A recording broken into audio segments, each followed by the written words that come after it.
Welcome to study for जिस। आज हम देखने वाले हैं पॉलिटी के महत्वपूर्ण प्रश्नों को जो आपके एग्जाम के लिए इंपॉर्टेंट है। साथ ही इससे रिलेटेड फैक्ट क्वेश्चन को भी डिस्कस करेंगे। ये सभी सिलेक्टेड प्रश्न है जो आपके एग्जाम के लिए इंपॉर्टेंट है, तो आप इसे ध्यान से देखिएगा। और फ्रेंड्स, मैं आपको ये भी बता दूं कि प्रत्येक प्रश्न के लिए आपके 3 सेकेंड का समय दिया जाएगा, जिसमें आपको राइट आंसर चूज करना है और एनालाइज करना है कि आप इन सभी प्रश्नों में कितना सही कर पाते हैं। तो चलिए वीडियो को शुरू करते हैं। आज का पहला प्रश्न है कि लोकसभा का प्रथम उपाध्यक्ष कौन था। काफी इंपॉर्टेंट प्रश्न है आपके एग्जाम के लिए। तो देखिए, लोकसभा का प्रथम उपाध्यक्ष ये हैं M.A. अयंगार। ठीक है, तो इस प्रश्न का सही आंसर होगा ऑप्शन नंबर सी। अगर इनका कार्यकाल यानी अयंगार के कार्यकाल की अगर हम बात करें तो याद रखिएगा, इनका कार्यकाल है 1952 से लेकर के 1956 के बीच। काफी इंपॉर्टेंट है कि लोकसभा का प्रथम उपाध्यक्ष कौन है, M.A. अयंगार। अगला क्वेश्चन है कि लोकसभा उपाध्यक्ष अपना त्यागपत्र किससे संबोधित करता है। काफी इंपॉर्टेंट प्रश्न है आपके एग्जाम के लिए। तो देखिए, लोकसभा उपाध्यक्ष अपना त्यागपत्र लोकसभा अध्यक्ष को देता है। यहां पे अध्यक्ष होगा, ठीक है, कि लोकसभा उपाध्यक्ष अपना त्यागपत्र लोकसभा अध्यक्ष को देता है और जस्ट इसके उल्टा लोकसभा अध्यक्ष अपना त्यागपत्र लोकसभा उपाध्यक्ष को देता है। काफी इंपॉर्टेंट है आपके एग्जाम के लिए। अगला क्वेश्चन है कि लोकसभा अध्यक्ष के मताधिकार को क्या कहा जाता है। काफी इंपॉर्टेंट प्रश्न आपके एग्जाम के लिए। तो देखिए, लोकसभा के अध्यक्ष के मताधिकार को निर्णायक मत कहते हैं। ठीक है, तो इस प्रश्न का सही आंसर होगा ऑप्शन नंबर ए। फ्रेंड्स, आखिर ऐसा होता क्यों है? तो देखिए, जब लोकसभा में किसी विधेयक पर मतदान होता है, ठीक है, तो उस दरमियान में क्या होता है कि विधेयक के पक्ष या विपक्ष में लोकसभा का मत नहीं करना होता है। ठीक है, यानी जब लोकसभा में किसी विधेयक पर मतदान होता है तो उस विधेयक में पक्ष या विपक्ष में लोकसभा का अध्यक्ष मत नहीं करता है।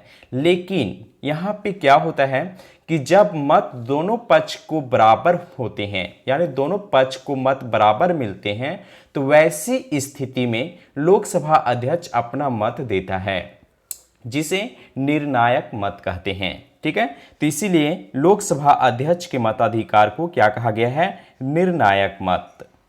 अगला क्वेश्चन है कि लोकसभा अध्यक्ष के वेतन और भत्ते कौन निर्धारित करता है। काफी इंपॉर्टेंट प्रश्न है आपके एग्जाम के लिए।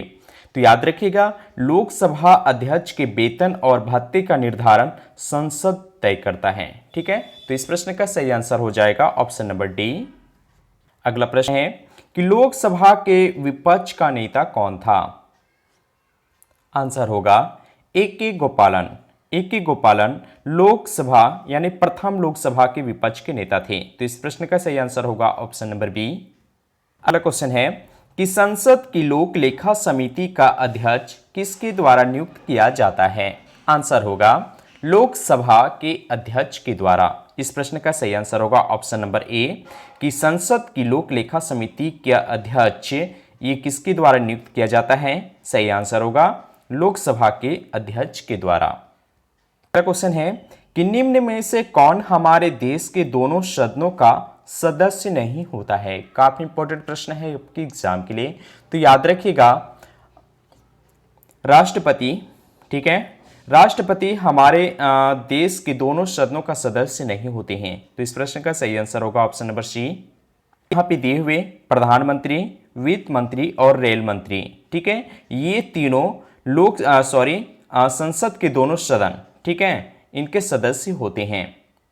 अगला क्वेश्चन है कि राज्यपाल द्वारा राज्य विधानसभा में आंग्ल भारतीय समुदाय के कितने सदस्य नामित किए जाते हैं। सही आंसर होगा 1। ऑप्शन नंबर ए इसका राइट आंसर है कि राज्यपाल के द्वारा राज्य विधानसभा में, ठीक है, एक आंग्ल भारतीय समुदाय का नियुक्त किया जाता है या नामित किया जाता है। क्वेश्चन है कि इनमें से कौन राज्य योजना बोर्ड का अध्यक्ष होता है। काफी इंपॉर्टेंट प्रश्न है आपके एग्जाम के लिए। तो याद रखिएगा कि दिए हुए ऑप्शन में, ठीक है, मुख्यमंत्री आपका, ठीक है, ये मुख्यमंत्री राज्य योजना बोर्ड का अध्यक्ष होता है। तो इस प्रश्न का सही आंसर होगा ऑप्शन नंबर बी। अगला क्वेश्चन है कि संसद की कार्यवाही प्रत्येक वर्ष कितने सत्र में किया जाता है। काफी इंपॉर्टेंट प्रश्न है और इसे एग्जाम में कई बार रिपीट भी किया है। तो याद रखिएगा कि संसद की कार्यवाही प्रत्येक वर्ष 3 सत्रों में किया जाता है।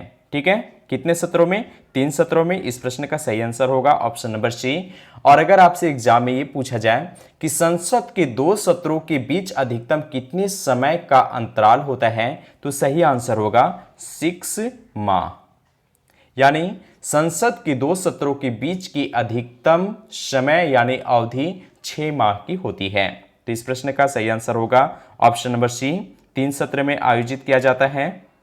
अगला क्वेश्चन है कि लोकसभा में किसी विधेयक को धन विधेयक के रूप में मंजूरी कौन देता है? काफी इंपॉर्टेंट प्रश्न है आपके एग्जाम के लिए, तो याद रखिएगा लोकसभा में किसी भी विधेयक को धन विधेयक के रूप में लोकसभा अध्यक्ष मंजूरी देता है। ठीक है, तो इस प्रश्न का सही आंसर होगा ऑप्शन नंबर डी। अगला क्वेश्चन है कि संसद के संयुक्त अधिवेशन की अध्यक्षता कौन करता है?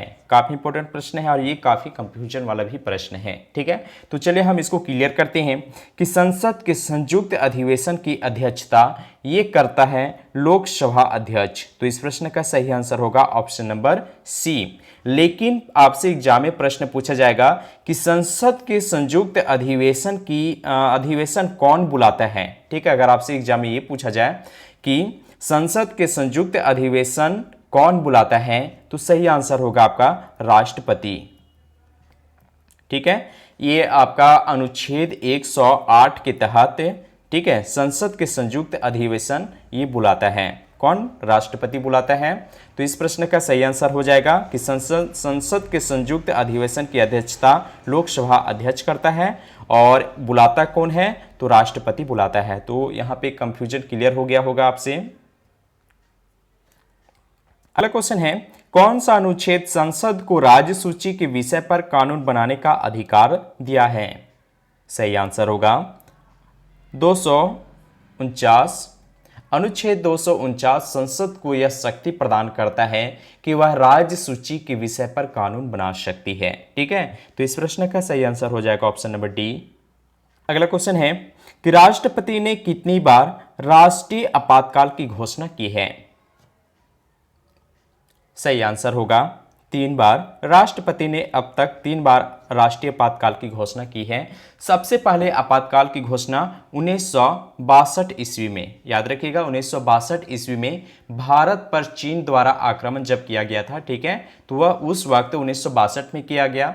उसके बाद दूसरी बार जो आपातकाल की घोषणा की गई थी वह किया गया था 1971 ईस्वी में। कब? 1971 ईस्वी में भारत और पाक के बीच जब युद्ध हुआ था तो दूसरी बार आपातकाल की घोषणा की गई।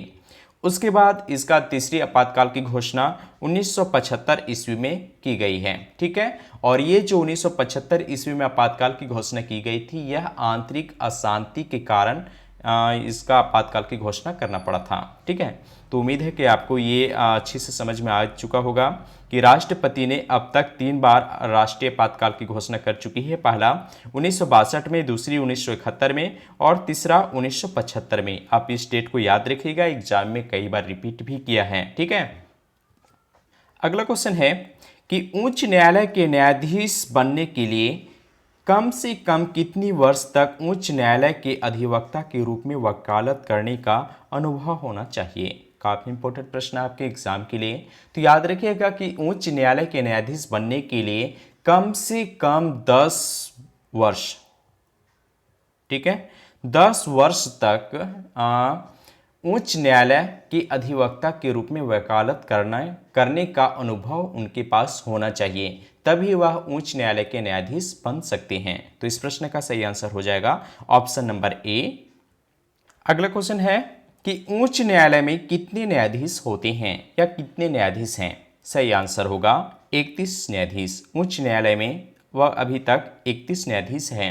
आपको कमेंट बॉक्स में लिखना है कि वर्तमान समय में भारत के मुख्य न्यायाधीश कौन है। आप इसका आंसर आप हमें कमेंट बॉक्स में लिखेंगे। अगला क्वेश्चन है कि सर्वोच्च न्यायालय के न्यायाधीश आयु में सेवानिवृत्त होते हैं।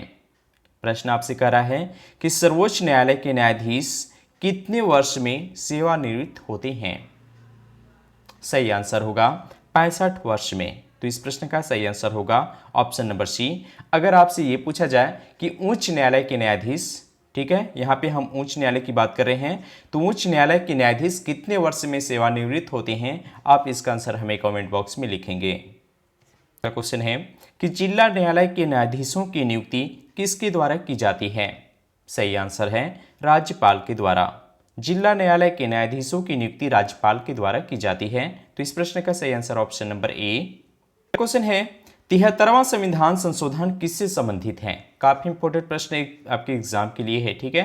तो याद रखिएगा 73वां संविधान संशोधन ये आपका पंचायती राज से संबंधित है। तो इस प्रश्न का सही आंसर होगा ऑप्शन नंबर ए। अगला क्वेश्चन है कि निम्नलिखित में से कौन से अनुच्छेद से भारत में पंचायती राज व्यवस्था प्रारंभ हुई? काफी इंपॉर्टेंट प्रश्न आपके एग्जाम के लिए। तो सही आंसर होगा इसका अनुच्छेद 40 के तहत, ठीक है। अनुच्छेद 40 के तहत भारत में पंचायती राज व्यवस्था का शुभारंभ किया गया या प्रारंभ किया गया। और इस वीडियो का अंतिम प्रश्न आपके लिए कि भारतीय संघ के नए राज्य की स्वीकृति कौन देता है? आप इस प्रश्न का आंसर हमें कमेंट बॉक्स में लिखेंगे।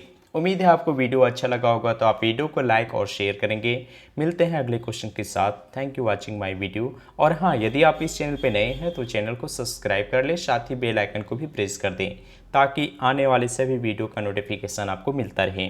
Thank you watching my video.